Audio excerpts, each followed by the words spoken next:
Le Mans, France. 130 miles southwest of Paris. For the last 90 years, this has been home to what many consider to be the pinnacle of motorsports, the 24-hour Le Mans. If there was such a thing as a bucket list for my career, winning here was tops. At nearly 8.5 miles long, it's one of the longest circuits in the world. Yeah, Graham and I had good grid starts of second and fourth, but experience told me this early on it didn't mean a thing. That didn't stop Graham from expressing his naive optimism, though. Right, I'm taking the lead. No, experience told me it was going to be another long day at the fabled Circuit de la Sarthe. In fact, it was a rare thing for me to even finish a damn race here, let alone win.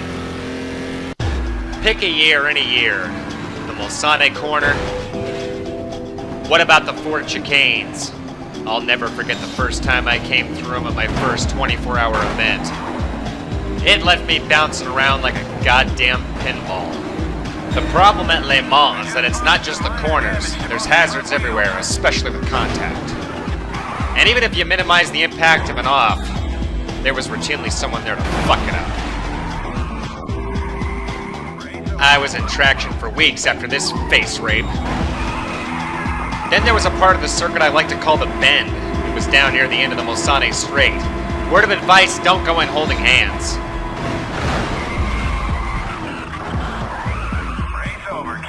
Sure, after the first time you chalk it up as an anomaly, so you try it again. You know the saying, fool me once, shame on you. Fool me twice, I'm a jackass. Let's face it, the only priority you have when you hit a wall going 224 is how to keep your eyes from shooting out of your goddamn skull. But fate would be too kind to blind you then, because then you wouldn't be able to watch the streaks of assholes who made it through. Yeah, their time was coming. It was just a question of when. Then there was the most helpless situation of all. Stuck on the track waiting for a crane to show up. That's when you realize the track marshals are asleep at the switch, and there was no red flag. Save me, Jesus! Nothing like playing the role of sitting duck. Sometimes it didn't even take making a mistake. Sometimes it just took being in the wrong place at the wrong time.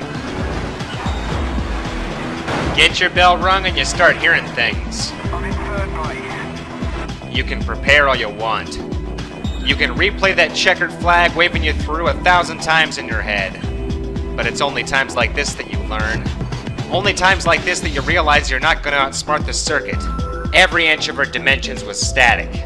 Everything else was on me and 15 other assholes trying to kill themselves. Then there was Graham. Careful passing, that's your teammate ahead. I don't know how many times he cost me, but then again, what else was new? Right, sorry. But then last year something changed. Graham and I hadn't been on the best of terms after our tango with Raven west at Istanbul. We were running on a prototype series which was a warm-up for Le Mans. A test of our one-stint endurance. At the end, I couldn't believe my goddamn eyes. Unbelievable. The same rookie mistake I had made so long ago. Graham had beaten me for the first time. A month later at the 24-hour, I was struggling with confidence.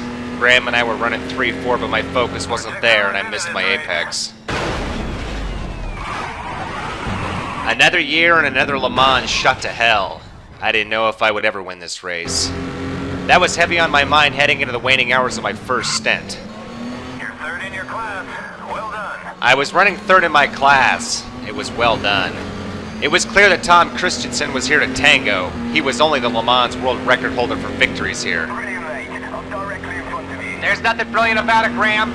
I couldn't tell you what Tom Christensen looked like because all I ever saw was his tailpipe, but I at least wanted to let him know that I was here to play.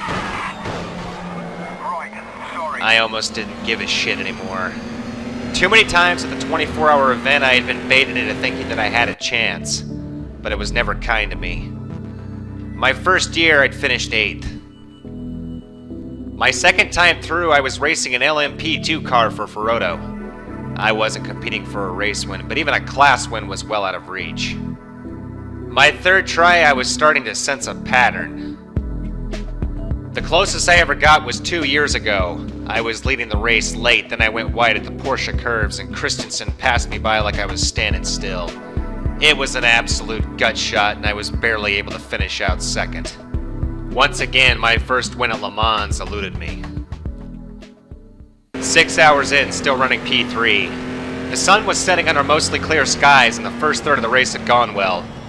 Then I came in too hot at the second Ford chicane when Emmanuel Pirro decided to try and end it for me once and for all. He might be a 5-time winner here, but he was an A1 prick sucker for that bullshit maneuver. But it was a long grind, and I couldn't let myself panic. An hour later, it was dark. Screaming down the Mulsanne straight under the midnight, you'd almost go into a trance. Sometimes it was hard to tell the taillights from the flickers in your vision from trying to keep the sweat out of your eyes and stay focused. Night was the hardest stretch. Drivers take more chances trying to exploit you when you're weak, afraid, scared of the next corner, to test your mettle when your vision is a fraction of your braking zone, and any mistake could mean the end. It's times like this where a race car driver has to learn to turn off the switch and become part of the machine. Don't think, just do. Now I was close to hunting the leaders down. You're fourth in your class. One more place and you'll get in the top 3. Tom Christensen, Emmanuel Pirro, these were legends of Le Mans, 13 wins between the two of them. I'm now directly behind you. And here I was fighting for the lead, and yet I was still thinking about that loss to Graham last year and how bad it affected my next race. Your teammate's right behind you. What I haven't told you yet is that I fired Graham after last year's Le Mans. Childish? Maybe. But we both needed a change of scenery. You're third in your class. Well done. So if I fired him, then what's he doing here? I brought him back 6 weeks ago to drive the second car for the 24-hour. I decided before entering this year that if I wanted to finally win this fucking thing, I would need a pick-me-up to gain my confidence back. That meant beating Graham at the Prototype Series, the same one where he had beaten me last year. And holy Mary and Moses, what a race it would turn out to be. As I settled in for my stint, I dwelled on the details and told Frank to pipe in some music to keep me alert. I know it was against regulations, but fuck him. It was gonna be a long night. To tell the tale, we gotta go back a month. Euro Prototype Series, unofficial precursor for the 24-hour Le Mans. I told Frank to polish up the Mazda 787B. We'd need to keep the Audi TDI under wraps until the 24-hour event. It was time to start the climb back up the mountain, both for the prize of Le Mans and for reclaiming some pride.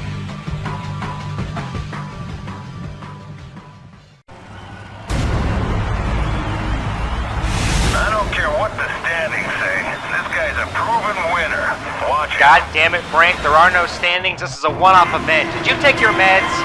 Only thing that matters today is beating Graham. I can't believe I'm saying that. So I give a fuck about Benavente. Not like I need to remind you I've never won a race here. 24-hour prototype, none of it. What kind of a career can I say I've had if I've never won a race in Le Mans, huh? All right, Graham, I'm coming up fast on the right-hand side. Watch out. Oh, God damn it. Are you deaf or something? Caught a mess back there, but I'm still in the competition for now. Huh, you better be. I didn't bring you back to take me out 3 laps into this shit. Now get focused. All right, I'm coming around on the inside of Turtra. I need to get around Maxwell to line up a run. I'm now directly bloody behind you. fuck! Maxwell tipped me into the gravel, Frank. Trying to get back online. Somehow Maxwell didn't get around me, son of a bitch. Brilliant, mate. I'm directly in front of you. If by brilliant you mean screwed, horse shit, and utterly fucked, then yes, Graham, it's fucking brilliant. Now keep pounding that rubber and let's get this bitch slicked up. Not a good start. Not a good start. What the hell is that noise? Frank! I got some kind of rattling going on down underneath the radio. I'm not sure what it is. Look into it. First speed test looks good. Just broke 250. If I can get her pegged at 258, I'll know she's in top form. Jesus Christ, are they still working on that building? They've been at that for a long time.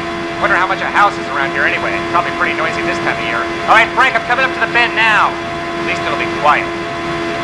Oh. God, no. No, no, no, no! Alright, Frank, I'm through the bend. Catching up to the field now. Don't mind the babble. Just feeling a little spooked, that's all. Alright, now it's time to get back into the dance. Ha ha! Back markers? Done. Up into P12, Frank. The car feels pretty good. Alright, Graham, I can see your pack now. Be careful going down into Indy. I got a feeling it's gonna be as packed as a whorehouse on a Saturday night. Oh, Jesus fucking Christ! Way to slipstream. That's not slipstreaming, Frank. That's called trying not to eat your goddamn steering wheel. Who pulled that shit, Aikita? Same goddamn problem as Watanabe back at Okatama. Okay, you're now in 11. Yeah, thanks to Muller jerking himself off back at Indy. He looked just like his douchebag cousins Dirk and Jorge on that little spin. Ha! Take a hike, Kruger. Okay, break up into P10. Looking like it's gonna be a duel with Akita heading through the Porsche curves. If he brake checks me again, I'm gonna ram his exhaust down his throat. I ain't dealing with that shit. Oh, slight contact. Ah, couldn't hold my line, had to fall back. God damn it. Feels a little loose coming through here, Frank. Oh, Kruger! And there goes Paul, you son of a monkey fuck. The driver just spun out. Spun out? More like a goddamn cartwheel, Frank. Paul, you slowed down and I had to mow some lawn to avoid him up into P10. P10. Let's see if I can catch Kruger coming through the Ford chicanes. Oh, my favorite. Come on, Jack. Find a rhythm. Find a rhythm. All right. Gotta run Kruger, Frank, up into P9. Yeah, impressive turnout. Not bad. All right, Frank. Car's running good. Not sure how she looks on your end. I still gotta track down Ikeda. At some point, I'm gonna need to line up the leaders or my race is fucked. Let's see if I can catch him coming up through Dunlop. All right, I'm around Ikeda, going for the triple bypass. First hunt now, Brand. Ha ha! All right, up into P6, looking at the back of Graham. Careful passing, that's your teammate ahead. Thanks for the warning, Frank. We all know he's a liability. You better not fuck this up. Oh, shit, Graham just went off track. Oh, shit! What the fuck? Oh, pretty nasty crash back there. I'm sitting the right side. Whoop-de-fucking-do, Graham. Look what you did to my car, you thoughtless asshole. Fuck, I can't shake this thing. Frank, I got some kind of debris caught on the front of my car. It's either a bumper or a piece of aerodynamics, I'm not sure. Don't think I can do anything about it until I slow down. What do you see on your end? Your car got a little banged up, but it's nothing serious. Yeah, nothing serious until this thing shoots back into the windshield, leaves my head rolling down the Masane like a goddamn bowling ball. Top speed is for shit, Frank. I'm down at least 20 miles an hour. Starting to drop like a stone already. Christ, here comes Kruger. Fuck, cannot shake this thing. Mother. Fuck! Joe! Holy shit. Holy shit. Alright, had enough. Had enough. Good news is I got rid of the debris. Right in P9. I'm now directly behind Well, you. thank fucking Christ for that, Graham. And for a minute there I was worried I wouldn't have any more problems. Now stay out of my way. I don't want to have to worry anymore about... Oh! Right. That does it! The gauntlet's thrown down, Graham. You want to race, pretty boy, then let's go. Just don't cry when I beat your ass, comprendo? My windshield looks like a Charlotte's Web special. Graham, why are you falling back? There better not be anything wrong with the car. Please tell me the car's okay. This ain't your money at stake, Graham, remember that. All right, Frank, front of P8 coming through Indianapolis. No problems with the front runners. Let's see what I can do at Arnage. Might be able to find some kind of a window. Your teammate is directly behind you. Well, it's our old pal Ikeda. I'm gonna dispose of Hunt and track this bastard down once and for all, Frank. Christ, it looks like another dance with Ikeda heading into Porsche. Only this time I've got the outside line. Time for some wheel-to-wheel tango, huh, Frankie boy? Ha ha! Alright, try to get ahead. Alright, Frank, I got him. Fuck, he tipped me. Shit, there he goes. And there goes goddamn Graham. I just dropped 3 places. Fuck, this is turning into a goddamn nightmare.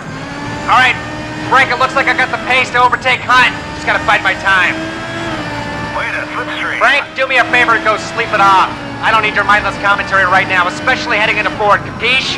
Shit, broke late. Oh, contact with Hunt! Fuck! Can't find my line! Coming through! Oh. Fuck, it looks like Maxwell got around too. He exploited me like Roman Polanski at a high school dance. If he thinks I've forgotten about his antics on lap 1, he can suck a dick. He set me back at least a lap, no question about it. Now I'm stuck behind his dumbass. Someone blew a tire. I'm on a need-to-know basis, Frank. You don't need to be piping in with every menial... Oh, you bastard-sucking douchebag. Maxfield just tried to take me off again, Frank. I gotta get around him right quick. Looks like round 2 coming through Torture Rouge. I'm cutting off the apex so he doesn't... Oh, no. I did it again, Frank. If he gets by me again, I'm taking his shit out. He's got no business being out here. I have no idea how this jackass even has a license, but I'll tell you something, Frank. You better be on the phone with the stewards right now. What the hell is that noise? You better be on the phone with the stewards right now, because if they don't do something about it after the race, then I will. I'm tired of these twat-white gherkins jerking me off. Frank, speed still looks good, but now I got some drift in the steering. See what you can do. Looks like Stefan Dumas is leading the race, or should I call him Stephanie Dumbass? Okay, Frank, I got her pegged at 258, so top speed is there. Looks like I'm gaining on the midfield, but not before the bend, so I shouldn't have any problems. One thing is for goddamn sure. It sure makes for a cleaner race when you don't have to blow through there hip to hip with some blubbering amateur. I don't have time to wank it anymore. It's time to make a push, and make a push coming down here now. Get ready to mosey, Sebastian, cunt. Lost control, Oh, man. Sorry. Jesus Christ, Graham. You're off track more than Frank on any given Tuesday. Keep it online or take it back in. What the hell's going on up here? I'm Oh, now directly fuck me with behind a you. statue of Mary. Are you kidding me? Fuck. Frank, someone just took off like a goddamn kite on a hurricane. Had to swerve to avoid him and hit the wall twice. Gearbox is sticky as hell. I'm lucky to still be on the tarmac. No clue who that was, but don't be surprised if they're making a flower arrangement when it's all said and done. Okay, Frank, running P7 after that train wreck. Still have some time to get this under wraps. Trying to track down Polly heading around Arnage. Alright, Graham, get tucked in. We're going on a run. I can't get through Porsche for shit, never have. But I think we can make up some ground at Ford. That should leave us a lap to reel on the podium. I hope. Frank, how's that steering coming along? These curves will be a good benchmark to see where we're at. Oh, shit. Way too much understeer, Frank. I'm really gonna have to be conservative to fend off the pack. Graham, don't get cute. We can't afford any more problems. Way I figure it, we can close the gap through Ford and then pick up everything we need by the end of Mulsanne. Then it will be a sprint for a shot at the win. Well, a shot for me anyway. Let's face it, Graham, you beat me on a fluke, period. You don't think you can beat me again, do you? Wake up and smell midfield. Shit, broke late. Oh! Fuck! Pedro Amaral just bent me over with no loop, Frank. And Graham blew by too without dropping a rev. Son of a bitch-sucking ass licker. Down at a P8, running out of time. Fast. Shit, this bitch won't bend a lick. I'm gonna have to fight with her all the way to the end. I'll have to take a shot at Pedro on the straight and see what I can do. I'm blowing kisses to Lady Luck at this point, Frank. She might be my only shot. All I know is I gotta make up some time before Sector 3. My times through there are all kinds of fucked. Not only that, every single asshole running out here is trying to end my day. The driver just spun out. Speaking of ended days, eat my shit, Aikita. Up at a P7 and Amaral well within my sights. Gearbox is still going fast, Frank. I just hope it's got enough left to finish this out. Didn't you get this thing changed last week? It better be factory and not some knockoff bullshit from some sweatshop. You cocksucker, Pedro. What I wouldn't give to grind your door off. But you're not worth it. Not at this point. She's rather like just being held together with glue, Frank, but this baby can still fly. Another slam dunk race, huh? Sometimes I wonder if my luck will ever change in this accursed circuit. But guess what, Frank? Christmas came early this year. I got the final 5 lined up and ripe for the picking. Gonna be tight coming through the bend. Coming up behind you, Graham. Don't drift into me. Jesus Christ, that was close. Gonna have to make a push coming down to the hairpin. No. Your teammate's No, right stay behind focused. you. Stay focused. Stay focused. Fuck. Slight contact, Frank. Still running P6. Watch out, that's your teammate ahead. Thanks, Frank. I didn't happen to notice when I just slammed into the back of him. Christ, what else can go wrong? Holy fucking hell, Graham! Half your car just fell off! You're sparking like a goddamn firecracker on the 4th of July. Bottom line, stay out of my air. You're gonna kill the both of us. Fuck! Transmission and steering are shot. I have no fucking idea how I'm gonna lift this thing home. Graham, you nutsucker. I just told you to stay out of my way. Next thing I know, your goddamn transmission's gonna fall out and turn me into a red stain. But you'd probably like to see that, wouldn't you? Look, Graham, I know we haven't always gotten along, but what you deem as my merciless verbal abuse, I call constructive criticism. It's just the way I am. Always have been, always will be. Holy shit! No! Oh! Fuck! Just came into the back of Tyrell Green, Frank. I'm in a P4 right now. Try to stick with him coming to the Porsche curves. I'm in second place. Oh, go sit on a dick, Graham. You think I can't see what's going on? Deja fucking vu. I can't believe this is happening again. Frank, I'm up into P3, but my last shot at Graham is at the Ford chicanes. I'm gonna need to go in on a rail to have any chance. Alright, first one's good. I got good exit speed. I think I got it by a nose, Frank. Ha ha! Great driving. You took second. Yeah, it was one of my most memorable races, no question. But let's face it, the stakes were low. Now it was time to aim for glory at the 24-hour Le Mans. This was the first year in the Audi R10 TDI. She was bright as a pearl, fresh off a plane from Ingolstadt. Graham would be running in the second car. I had some test drivers lined up for rotation. Daybreak, 14 hours in. Today could be my last chance to reach motorsport's most glorious peak. And god damn it, you just can't let things like that slip through your fingers. Emmanuel Piero did us a favor and went off at the first chicane coming down the Mosane Strait. What had been a 3-pony race for a long time was now suddenly down to me and Christensen. Just over 9 hours to go, I had my first lead of the race. But that would change an hour later. I was fatigued, starting to lose my focus. Missed my apex altogether and Christensen got by. I'm not gonna lie. It was looking like a familiar ending, but we still had plenty of time to go. As usual, I was having problems at the Porsche curves and I came out too hot and almost ate the wall. Graham was able to blow by me like I was standing still. We're now 18 hours into this event. And that's when it happened. I watched helplessly as Graham lost control through the fourth chicane and hit the wall head on. It didn't look good. I'm retiring from this one. Now it was just down to me. As the race went on, a certain calm came over me. Not sure what it was just like a newfound patience. I felt like I had spent a lifetime here, and somewhere along that sprawling 8.5 mile of circuit, I came to a truce with the De La Sarthe. My dues had been paid in full, and today, I was here to collect. With just under 3.5 hours to go, I took the lead for what I hoped would be the final time. But there was still that nagging chance that fate would step in and curb stomp me again. Anxiety loomed as the final countdown would come at Porsche. Of course it would, because if there was one thing I had learned, it was that nothing was ever free at Le Mans. In the final moments, Christensen was hunting me down like a mad dog. He bumped me, and for those microseconds which felt like an eternity, I thought it was over.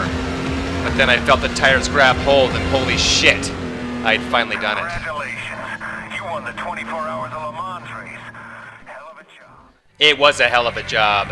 I had achieved what I had always set out to do, win. And there was no bigger win than Le Mans. No greater trophy that could sit on a mantle. Where to go from here? Retire? Keep Graham and keep grinding? I'd have time to think about it. Apex had finally broken into the top 10. Graham managed to be a non-factor. And as for me, I was sitting alone on top of the world and enjoying the view.